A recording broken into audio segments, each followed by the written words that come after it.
going to talk about the game Yu-Gi-Oh! I brought Yu-Gi-Oh! Cards, and I think they appropriately represent what Yu-Gi-Oh! Is. And I've been playing Yu-Gi-Oh! For around 1 or 2 years, so I thought it would be kind of nice to let other people know about the game and how to play it. So first, I'm going to talk about the structure of cards, I guess. I don't really know how to say it, and how to play the game, and then I'll talk about how I relate to Yu-Gi-Oh. So first, I guess I'll just pass this around at once. So first, there's 3 kinds of cards. There's monsters, spells, and traps.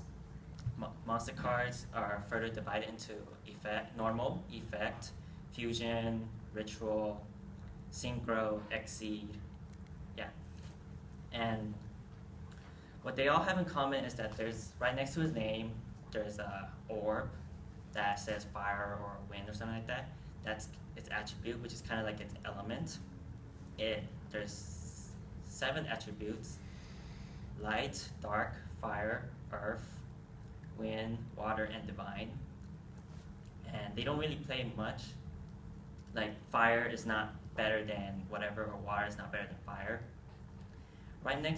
Right below its name, there's a bunch of stars. That's his level. And below the picture, there's all the text, and there'll be in a hyphen thing, I think. It will say like dragon or winged beast. That's his type. There's a bunch of them. I'm not gonna name them all. And all the way at the bottom, there's attack and defense, which play later into the game. I'll explain later. Yeah. And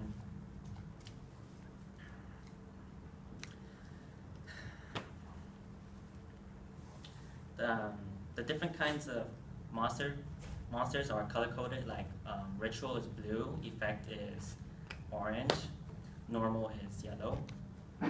It's just so you could take a quick glance and know, oh, it's a ritual monster, or it's an exceed monster.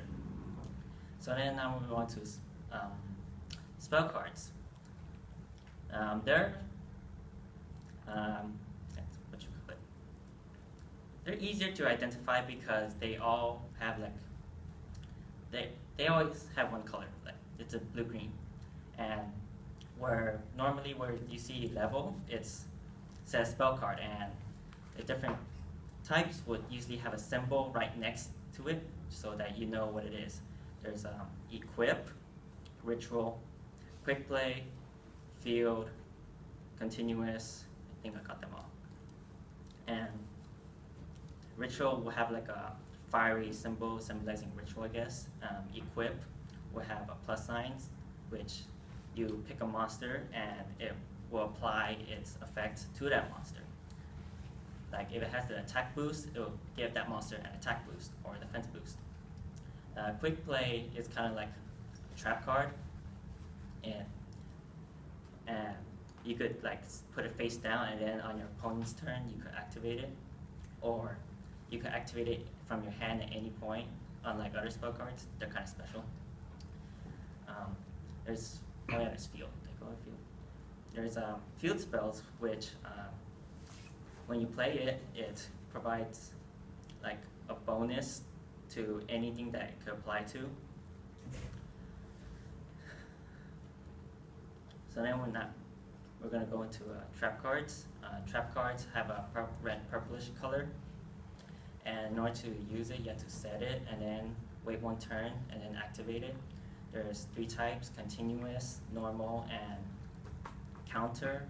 Counter are used to negate other effects, and continuous just apply its effect continuously.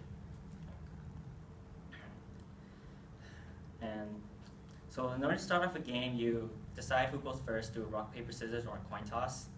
And after you decide who goes first, you each draw 5 cards and start off with 8,000 life points. So the first phase is draw phase, where you draw a card from your deck. And there's standby phase, which does nothing. Then there's the main phase 1, where you're able to normal summon or special summon monsters, or you're able to activate spell cards or set trap cards. And then next is the battle phase, where if you have a monster in vertical attack position, you're able to attack your opponent's monsters or attack them directly if they have no monsters. And next is main phase 2, which is exactly like main phase 1, except that it happens after main phase. And then is the end phase, which is just letting your opponent know that it's his turn or her turn. So then you keep repeating it until someone wins, which is by knocking their life points down to 0. So now that I talked about the cards and how to play it, I will go into how I relate to Yu-Gi-Oh! I first started out when I was in elementary school. There'll be a TV show called Kiss WB, Channel 5, and they will always have Yu-Gi-Oh! And what always struck me was how there's like these awesome music, and I'm not gonna say that catchphrase because it's embarrassing. And, well, there's the main character, Yugi, and there's the antagonist, Kaiba, and short of it, Yugi always wins against Kaiba.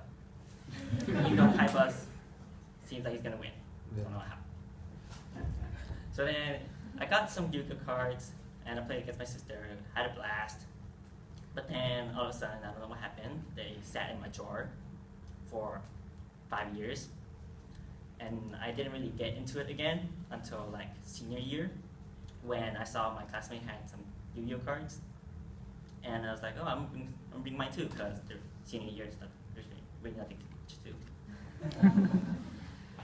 So then I brought mine, and I started combining some cards, because I got two starter decks, around 50 cards each, and I won.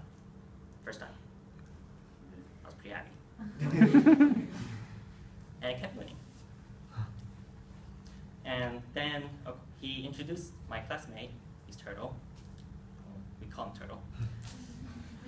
He introduced me to a game, downloaded game called Death Pro, and that opened me to a whole new world. Because in the real life, you have to buy the cards, and they're expensive. Like around $10 for 3 cards, and you probably won't even want them. But on Death Pro, you can have any card you want, virtually. And you could build any deck you wanted, provided that you know what you wanted, obviously. And that let me realize that there was different strategies instead of just the summon something, bash that guy, win. Like there's some decks which focus on sending cards to the graveyard so that they have a higher chance of drawing what they needed, like a Dark Hole, which is a nuke. Or they would focus on drawing this card called Exodia, which once you have the 4 other pieces, you win instantly. And